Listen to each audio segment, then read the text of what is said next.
कि जब तक भारत को बांटेंगे नहीं, जब तक भारत को टुकड़ों में नहीं बांटेंगे, भारत में ही लोगों को एक दूसरे से लड़ाएंगे नहीं, तब तक यहां राज करना मुश्किल है। और अंग्रेजों ने बांटो और राज करो इस रास्ते को चुना और उन्होंने बंगाल को इसकी प्रयोगशाला बनाया, क्योंकि अंग्रेज भी जानते थे वो एक वक्त था जब बंगाल का बौद्धिक सामर्थ्य देश को दिशा देता था, देश को ताकत देता था, देश को प्रेरणा देता था। और इसलिए अंग्रेज भी चाहते थे कि बंगाल का जो सामर्थ्य है वो पूरे देश की शक्ति का एक प्रकार से केंद्र बिंदु है। और इसलिए अंग्रेजों ने सबसे पहले बंगाल के टुकड़े करने की दिशा में काम किया। और अंग्रेजों का मानना था कि एक बार बंगाल टूट गया तो ये देश भी टूट जाएगा और वो यावत चंद्र दिवाकर राज करते रहेंगे, ये इनकी सोच थी। 1905 में अंग्रेजों ने बंगाल का विभाजन किया, लेकिन जब अंग्रेजों ने 1905 में ये पाप किया तो वंदे मातरम चट्टान की तरह खड़ा रहा। बंगाल की एकता के लिए वंदे मातरम गली गली का नाद बन गया था और वही नारा प्रेरणा देता था। अंग्रेजों ने बंगाल विभाजन के साथ ही भारत को कमजोर करने के बीच और अधिक बोलने की दिशा पकड़ ली थी, लेकिन वंदे मातरम एक स्वर एक सूत्र के रूप में अंग्रेजों के लिए चुनौती बनता गया और देश के लिए चट्टान बनता गया। आदरणीय अध्यक्ष जी,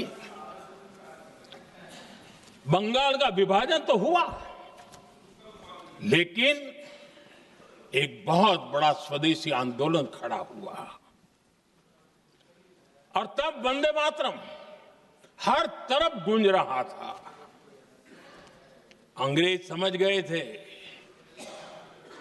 कि बंगाल की धरती से निकला बंकिम दा का ये भाव सूत्र,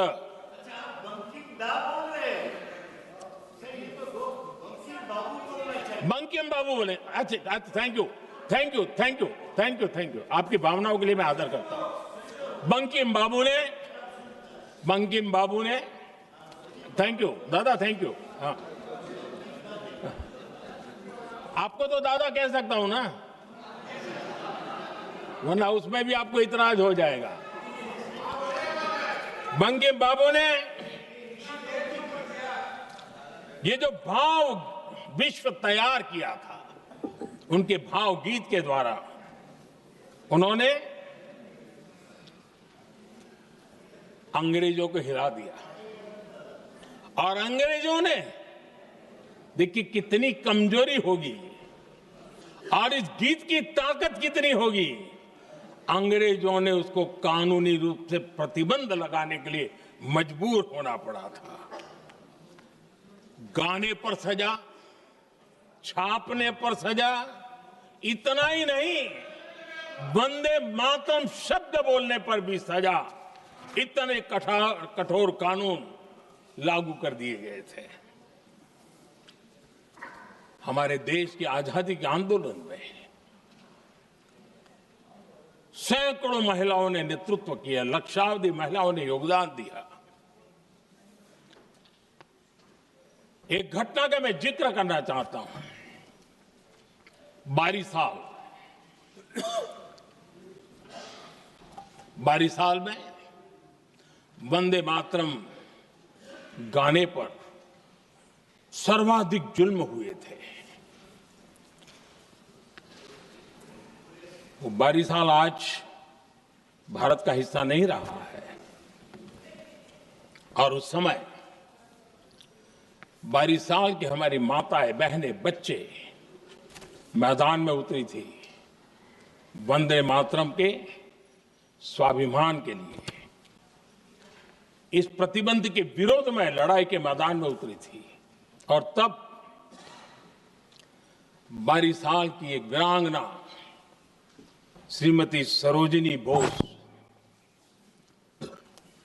जिन्होंने उस जमाने में वहां की भावना को देखिए और उन्होंने कहा था कि वंदे मातरम जो प्रतिबंध लगा है, जब तक ये प्रतिबंध नहीं हटता है, मैं अपनी चूड़ियां जो पहनती हूं निकाल दूंगी। भारत में वो एक जमाना था, चूड़ी निकालना यानी मां महिला के जीवन की एक बहुत बड़ी घटना हुआ करती, लेकिन उनके लिए वंदे मातरम की वो भावना थी। उन्होंने अपनी सोने की चूड़ियां, जब तक वंदे मातरम प्रतिबंध नहीं हटेगा मैं दोबारा नहीं धारण करूंगी, ऐसा बड़ा व्रत ले लिया था। हमारे देश के बालक भी पीछे नहीं रहे थे। उनको कोड़े की सजा होती थी, छोटी छोटी उम्र में उनको जेल में बंद कर दिया जाता।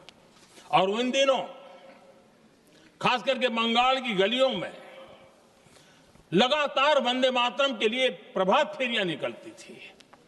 अंग्रेजों के नाको दम कर दिया था। और उस समय गीत गूंजता था बंगाल में, जाए जाबे जीवनो चोले, जाए जाबे जीवनो चोले, जोगो तो माजे तोमार काजे, वंदे मातरम बोले। अर्थात हे मां, संसार में तुम्हारा काम करते और वंदे मातरम कहते जीवन भी चला जाए तो वो जीवन भी धन्य है। ये बंगाल की गलियों में बच्चे कह रहे हैं। ये गीत उन बच्चों की हिम्मत का स्वर था और उन बच्चों की हिम्मत ने देश को हिम्मत दी थी। बंगाल की गलियों से निकली आवाज देश की आवाज बन गई थी।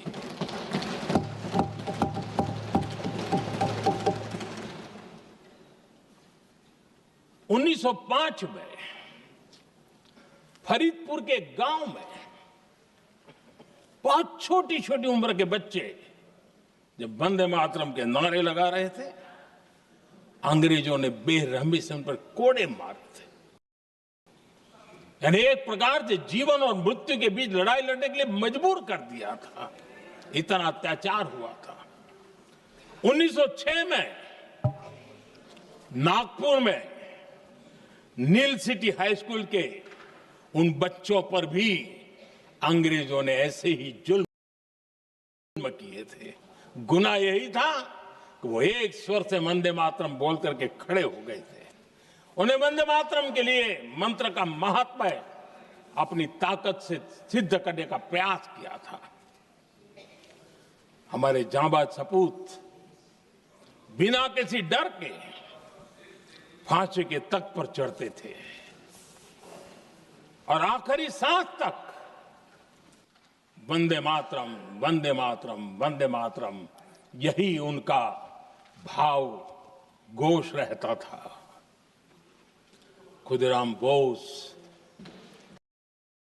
मदनलाल ढींगरा, राम प्रसाद बिस्मल, अशफाक उल्लाह खान, रोशन सिंह, राजेंद्र नाथ लाहिड़ी, रामकृष्ण विश्वास, अनगिनत जिन्होंने